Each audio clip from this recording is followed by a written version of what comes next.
It is 5:45 a.m. The sun is not even up yet, and these girls are working their little butts off, gathering pollen on our Texas Ranger, or Texas sage. I love hearing just the sound of this bush. It's like it's alive.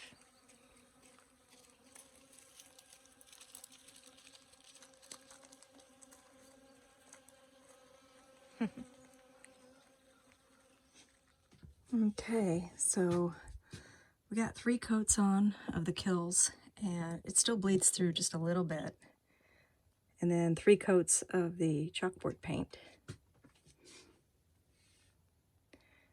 We still got to do a lot of work. I got that fixed right there. That was like popped out of the wall. And to cover the engine area, or the front driving compartment, just got a closet rod, and Cheryl helped me get that put up. And then we just got some 2 shower curtains to fill that for now. I don't think it looks half bad. We got that mural stuck in that hole. Was a gigantic hole in the wall, no longer. And I got one of Peggy Kane's tiles hung up. I would like to add a few more here. I only have bee ones left, and I'm going to do other wild animals instead of bee ones, so I gotta see if I can get some more. Okay, so the last couple days we were supposed to have a lot of rain. I think we might have got maybe a 1/4 inch out of the entire thing, but because we knew it was coming, it had gotten all this hype, we had thought of some projects that we needed to get caught up with that kept us, indoors. So stuff that I couldn't paint in the guest house, so nothing would dry and stuff. So I decided to work on restoration. So you'll see some ancient Southwest pottery that I'm working on for a gentleman. Those that have watched me in the past, I do Native American pottery restoration. I've been doing it for over 25 years. And then the other thing I do too, that Dan and I do, we restore antlers. So if a deer has broken up his antlers, we actually can fix it. And the ones that we are fixing today, or in this video, are ones that Dan had filmed.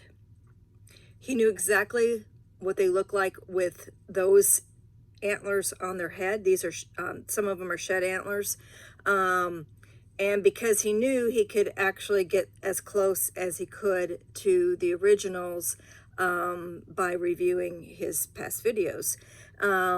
With that said, what he does is he uses a molding compound to usually try to attach another a cut piece from another antler that is not something he's keeping. So he tries to match them up the best he can like that, and then I paint them to match so that it all blends in.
Okay, I'm gonna do some antler restoration today to fix these. This one.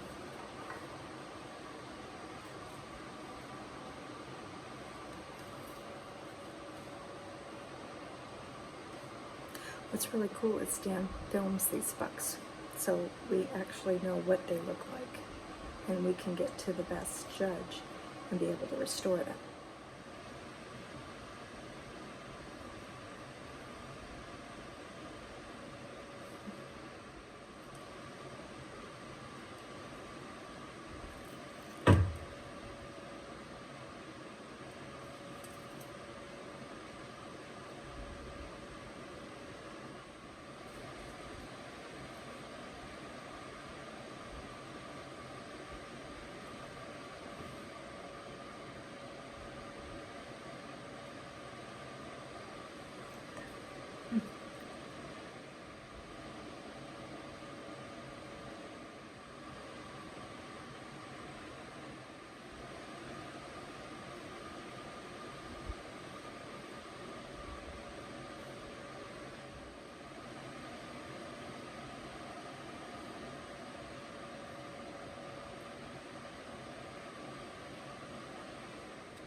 We also, as we're going through the antlers, Dan's got lots and lots and lots of antlers. I think last year he found like 610 shed antlers in the year, naturally shed, antlers. So as he goes through them, he studies the deer's genetics, he studies their history, he matches them up from year to year, and that's a whole nother video if you don't know how that happens.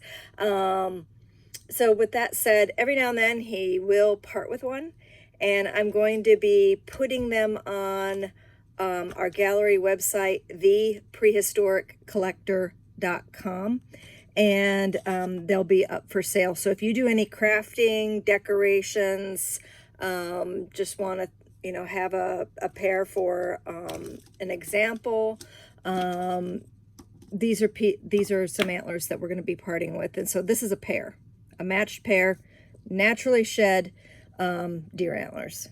And like I said, they'll be available on theprehistoriccollector.com.